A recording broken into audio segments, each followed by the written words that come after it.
저는 지난주부터 성경에서 하나님을 만나라라는 제목으로 함께 말씀을 나누고 있는데요. 오늘은 두 번째 시간입니다. 오늘은 소래골짜기에서 만난 하나님이라는 제목으로 함께 은혜를 나누길 원합니다. 여러분, 한자 성어에 보면 백문이 불여일견이라는 말이 있습니다. 여러분 잘 아시죠?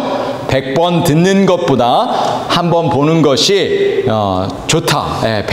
보는 것이 중요해요. 영어로는 Picture is worth of a thousand word라고 합니다. 수천 마디의 말보다 사진 한 장이 더 낫다라는 말이죠. 제가 설교를 하면서 사진을 또는 그림을 자주 보여드리는 이유가 바로 여기에 있습니다. 저는 우리 성도들이 성경을 늘 가까이 하시고 성경을 통해서 살아계신 하나님을 만나실 수 있기를 간절히 소원합니다. 여러분, 우리의 믿음은 체험하는 것입니다. 기도를 배우는 것도 중요합니다. 그러나 더 중요한 것은 기도를 통해서 기도의 응답을 체험하는 것이 더 중요하다는 것입니다. 여러분, 사랑도 마찬가지예요. 사랑도 100번 말하는 것보다도 사랑을 실천하는 것이 더 좋은 것이죠. 많은 사람들이 선교의 필요성에 대해서 이야기를 합니다. 잘 알고 있습니다. 그러나 실제로 선교에 동참하는 것, 그것이 더 중요한 것입니다. 우리 교회 이번 주에 선교 바자회가 있습니다. 여러분, 모든 성도들이 직접 선교에 참여할 수 있습니다. 멀리 가지 않아도 가까이에서 우리 선교 바자회를 통해서 여러분은 세계 선교에 동참하는 귀한 시간이 될 것입니다. 오늘 점심시간에도 우리 멕시코 선교회 여러분 비빔밥을 드시면서 선교에 동참하시기를 부탁드립니다. 우리 교회가 함께 기쁨으로 선교하는 교회가 될 수 있기를 간절히 소원합니다. 여러분, 살아있는 믿음이 무엇입니까? 행함이 있는 믿음입니다. 행함이 없으면 죽은 믿음이라고 성경은 분명하게 말씀하고 있습니다. 여러분, 우리의 믿음이 성장하기 위해서는 반드시 체험이 필요한 거예요. 저는 너무나 감사합니다. 이번에 멕시코 선교에 우리 유스 아이들이 이렇게 참여하는 것을 통해서 우리 아이들이 정말 하나님 나라에 귀하게 쓰임받고 또 믿음이 성장할 거라고 저는 분명하게 믿습니다. 우리 자녀들을 위해서 여러분 많이 기도해 주시기를 부탁드립니다. 제가 2023년 성지 순례에 참여했었는데 성지 순례팀이 예루살렘에 간 후에 가장 먼저 간 곳은 이 소래골짜기였습니다. 소래골짜기. 제가 사진을 준비했는데 아주 아름다운 그런 곳이 소래골짜기. 성경의 역사에 중요한 위치를 차지하는 곳인데요. 이 소래골짜기는 어떤 곳이냐면 삼손의 고향이 이 지역 근처에 있었어요. 소라라는 지역에 있습니다. 역사적으로 블레셋과 이스라엘 백성들이 자주 충돌했던 지역이 바로 이 소래골짜기였습니다. 그리고 뿐만 아니라 오래전에 사무엘과 다윗 시대에 법궤가 이 지역으로 이동했는데 아주 역사적으로 중요한 지역이 바로 소래골짜기입니다. 특별히 여러분 법궤를 아시죠? 이 법궤가 이동했는데 이 법궤는 여러 가지 이름을 가지고 있습니다. 언약궤라고도 하고 증거궤라고도 합니다. 이 법궤 안에는 어떤 것들이 들어있었죠? 알고 계시는가요? 여기 지금 속을 보여드리고 있는데 10계명이 들어있죠. 2 돌판이 있고 또 뭐가 들어있습니까? 아론의 쌍난 지팡이 그리고 만나가 들어있었습니다. 오늘 본문 말씀을 간단하게 말씀드리면 다윗이 왕이 된 후에 잃어버렸던 법궤를 다시 찾아오는 그런 스토리가 오늘 본문의 이야기입니다. 무려 70년 동안 방치되었던, 잃어버렸던 법궤를 다윗성으로 예루살렘으로 모셔오는 사건이 오늘 본문의 이야기입니다. 그런데 문제가 생겼습니다. 법궤 운반 책임자였던 우사가 법궤를 운반하는 과정 속에서 법궤를 만짐으로 인해서 바로 죽게 되었습니다. 그 일로 인해서 법궤 운반이 취소되었던 거예요. 제가 법궤 이동 경로를 사진으로 준비했는데요. 이 기럇 여아림 중간 부분에 보시면 예루살렘이 있고 그 위에 기럇 여아림이 있고 오벳에돔의 집이 있고 이렇게 예루살렘 다윗성이 있는데 오늘 본문에 등장하는 지역이 바로 이 지역입니다. 그리고 소렉 골짜기는 이 벳세메스, 기럇 여아림, 에그론 이 지역이 바로 오늘 주제가 되는 소렉 골짜기에서 하나님을 만난 그런 이야기가 바로 이 지역에서 일어난 것이죠.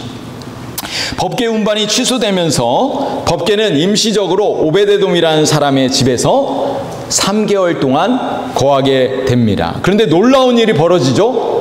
법궤를 모시고 있던 오벳에돔이라는 사람의 집에 하나님께서 놀라운 복을 주셨던 것입니다. 오늘 본문의 말씀을 우리가 같이 한번 읽어볼까요? 함께 읽겠습니다. 여호와의 궤가 가드 사람 오벳에돔의 집에 석 달을 있었는데 여호와께서 오벳에돔과 그의 온 집에 복을 주시니라. 정말 놀라운 말씀입니다. 이 소식을 들은 다윗은 법궤를 다시 다윗성으로 옮겨오면서 기쁨으로 춤을 추는 사건이 바로 오늘 본문의 말씀인데 단순한 이야기이지만 여기에는 세 사람의 아주 엄청난 그런 사건들이 벌어지는 이야기가 오늘 본문에 있습니다. 한 사람은 법궤를 운반하는 과정에서 죽고 한 사람은 복을 받고 또 한 사람은 기뻐 춤을 추는 이야기가 오늘 본문에 담겨져 있습니다. 저는 오늘 여러분들과 함께 세 사람의 인생에 대해서 함께 말씀을 나누고자 합니다.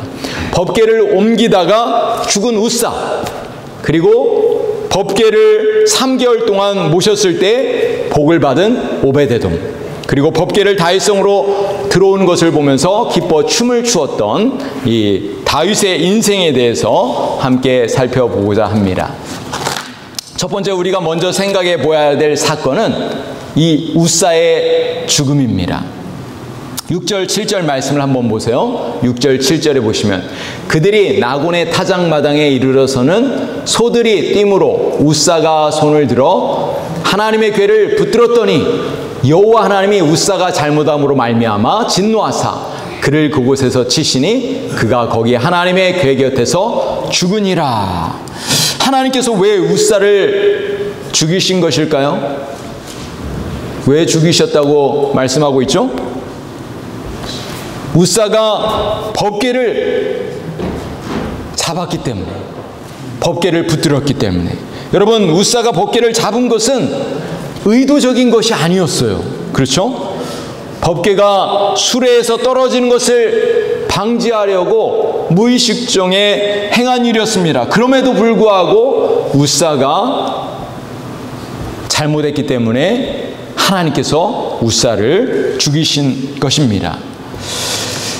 그것은 다윗의 법궤를 옮기는 과정에서 하나님의 법대로 하지 않았기 때문인 것이죠. 하나님께서는 율법에 법궤를 운반하는 방법에 대해서 분명하게 기록해 놓고 있습니다. 어떻게 옮겨야 된다고 말씀하고 있죠? 수레에다 실어서 옮기는 것이 아니라 어깨에 메고 법궤를 이동하라고 말씀해 주셨습니다. 누가 법궤를 옮겨야 될까요? 레위 자손 중 고핫 자손들이 옮기라고 분명하게 말씀하셨습니다. 뿐만 아니라 성물에 대해서는 만지지도 말라고 이렇게 말씀하고 있어요. 이 말씀이 어디에 있냐면 민수기 4장 15절에 기록되어 있습니다. 함께 읽어볼까요? 행진할 때에 아론과 그 아들들이 성소와 성소의 모든 기구 덮기를 필하거든 고핫 자손이 와서 맬 것이니라. 그러나 성물은 만지지 말지니 죽을까 하노라. 회막 물건 중에서 이것들은 고핫 자손이 맬 것이며. 법궤 운반 책임을 맡았던 우사는 하나님의 율법을 지키지 않았던 것입니다. 분명히 율법에 기록되어 있었지만 우사는 하나님의 율법을 잘 알지도 못했고 또 수레를 이용하여 법궤를 운반했던 것입니다. 뿐만 아니라 이 수레로 운반했던 이유는 아마도 블레셋 사람들이 그렇게 옮겼기 때문에 아무런 생각 없이 그냥 법궤를 수레에 싣고 옮겼던 것이죠. 그리고 또한 더 중요한 이 법궤를 손으로 만졌다는 것이 큰 실수였던 것이죠. 다윗은 법궤가 운반되어지는 과정 속에서 여러 가지 악기를 동원하여 하나님을 찬양하고 있었습니다. 기쁨의 잔치였어요. 그러나 우사가 법궤를 만짐으로 죽음 순간에 그 잔치는 멈추게 되었던 것이죠. 한순간의 기쁨이 두려움으로 변했던 것입니다. 8절 말씀을 한번 보세요. 여호와께서 우사를 치심으로 다윗이 분하여 그곳을 베레스 우사라 부르니 그 이름이 오늘까지 이르니라. 다윗은 그곳을 베레스 우사, 그 뜻은 하나님께서 우사를 치시사 죽이셨다라는 그런 뜻을 가지고 있습니다. 하나님의 뜻대로 행하지 않은 자신을 돌아보지 않고 다윗은 분노했습니다. 다윗의 모습이 혹시 우리의 모습은 아닌가요? 때때로 우리의 인생 가운데 우리도 실패할 때가 있습니다. 그 이유를 찾지 못할 때가 있습니다. 내 계획대로 되지 않을 때 우리는 가끔씩 분노할 때가 있습니다. 내 뜻대로 할 때, 내 생각대로 일을 해나갈 때 우리는 실패할 때가 있다는 것입니다. 다윗도 법궤를 운반하는 것에 대해서 잘 알지 못했던 것이죠. 우사의 죽음을 통해서 하나님은 우리에게 교훈하십니다. 하나님의 말씀대로 살아가는 것이 얼마나 중요한지 말씀해 주고 있습니다. 영적인 지식이 우리에게 필요합니다. 여러분, 말씀을 배우셔야 됩니다. 말씀을 읽으셔야 됩니다. 그리고 성경을 공부하셔야 되고 하나님의 말씀을 가까이 하셔야 됩니다. 그 이유는 하나님의 말씀 안에 우리의 인생에 해답이 있기 때문입니다. 하나님의 말씀이 진리의 말씀이기 때문에 그렇습니다. 요한계시록 1장 3절에는 아주 귀한 말씀이 있는데 우리 한음성으로 같이 한번 읽어볼까요? 이 예언의 말씀을 읽는 자와 듣는 자와 그 가운데 기록한 것을 지키는 자는 복이 있나니 때가 가까움이라. 여러분, 하나님의 말씀을 읽고 계십니까? 잘 듣고 계십니까? 그 말씀을 잘 지키고 계십니까? 한번 옆 사람한테 한번 물어보실래요? 하나님의 말씀대로 살고 계십니까? 이렇게 한번 물어보세요. 하나님의 말씀대로 살고 계신가요? 저는 우리 교회 성도님들이 하나님의 말씀을 가까이 하시고 그 말씀을 사랑하시고 그 말씀을 지키시는 우리 모든 분들이 되시길 간절히 소원합니다. 여러분, 하나님의 말씀은 생명의 말씀, 진리의 말씀입니다. 그 말씀을 읽으십시오, 배우십시오, 가까이 하십시오. 그리고 그 말씀을 들은 대로 행하십시오. 그런 사람이 바로 하나님의 복을 받은 사람인 것입니다. 하나님에 대한 지식이 없는 민족은 망한다고 성경은 경고하고 있습니다. 사도 바울은 예수 그리스도를 아는 지식이 가장 고상하다고, 가장 귀하다고 말씀하고 있습니다. 우리 안에 하나님에 대한 지식, 생명의 말씀, 구원의 그 길을 분명하게 알고 또 그 말씀으로 그리스도를 아는 지식으로 충만해지시기를 우리 주님의 이름으로 간절히 축복합니다. 자, 두 번째, 우리는 오베데돔의 섬김을 살펴보기를 원합니다. 우사가 갑작스럽게 죽자 다윗은 하나님이 두려워졌어요. 곧바로 법궤 운반을 중단했습니다.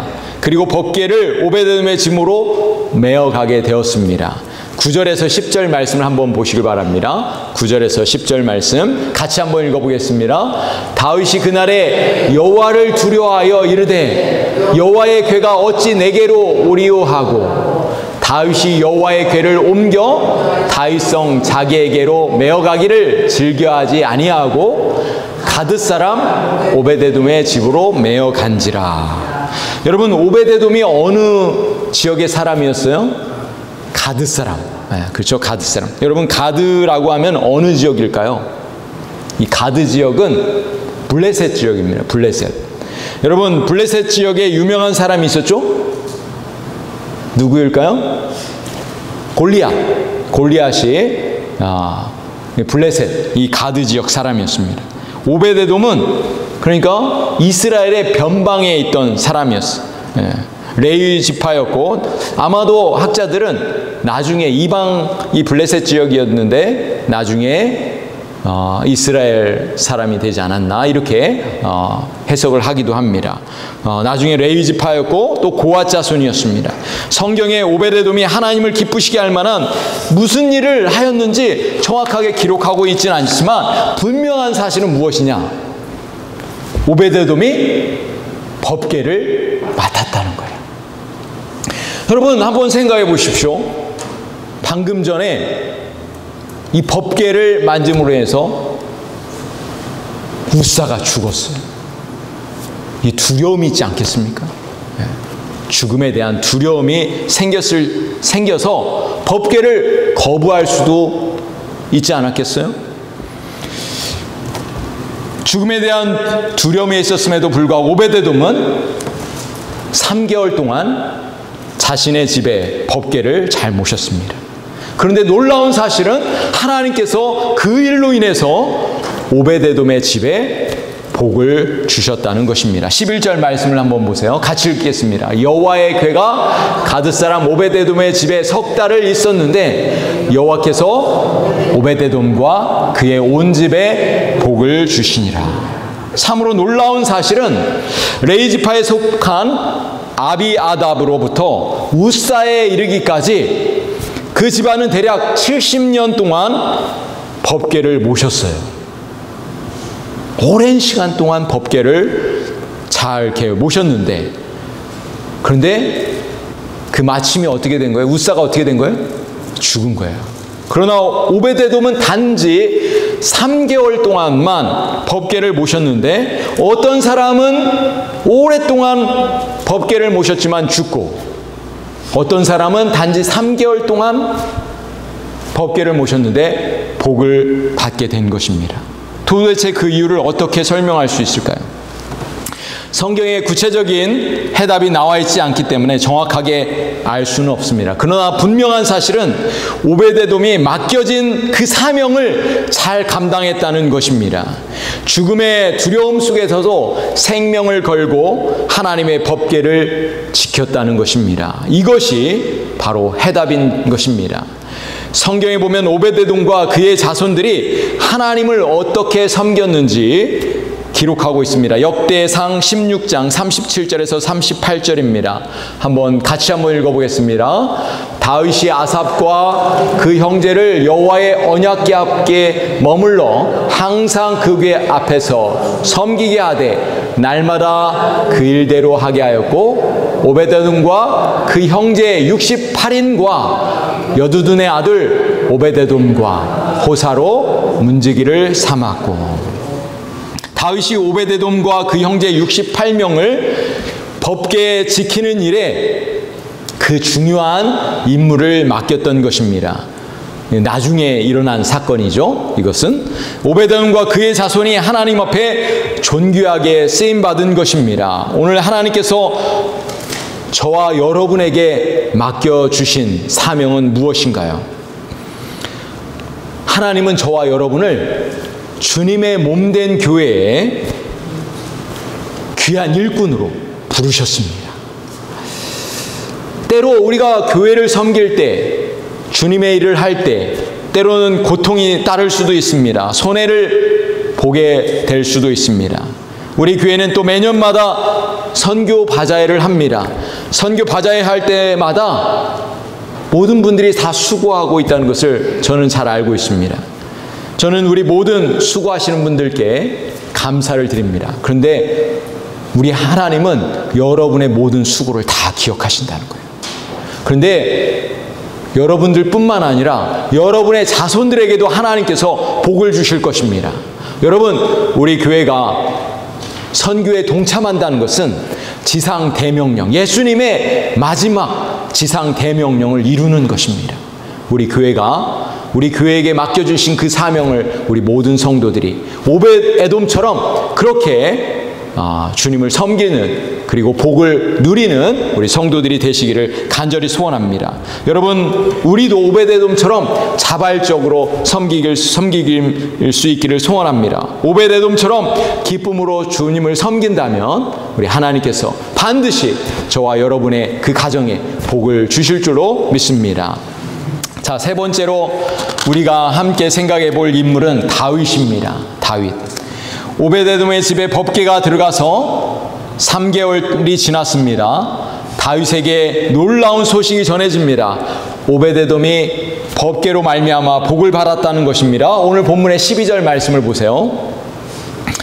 함께 읽어보겠습니다. 어떤 사람이 다윗 왕에게 아뢰어 이르되 여호와께서 하나님의 궤로 말미암아 오벳 에돔의 집과 그의 모든 소유에 복을 주셨다 한지라. 다윗이 가서 하나님의 궤를 기쁨으로 메고 오벳 에돔의 집에서 다윗성으로 올라갈세. 다윗은 3개월 후에 즉시 하나님의 궤를 다윗성으로 옮기기로 결정했습니다. 다윗은 이번에는 율법에 기록된 대로 고앗 자손들을 동원하여 어깨에 메고 그렇게 오벳 에돔의 집에서 다윗성으로 이 법궤를 옮기기 시작했습니다.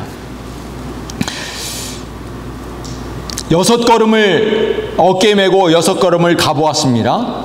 아무런 문제가 없었습니다. 그때 다윗의 마음에 두려움이 사라졌습니다.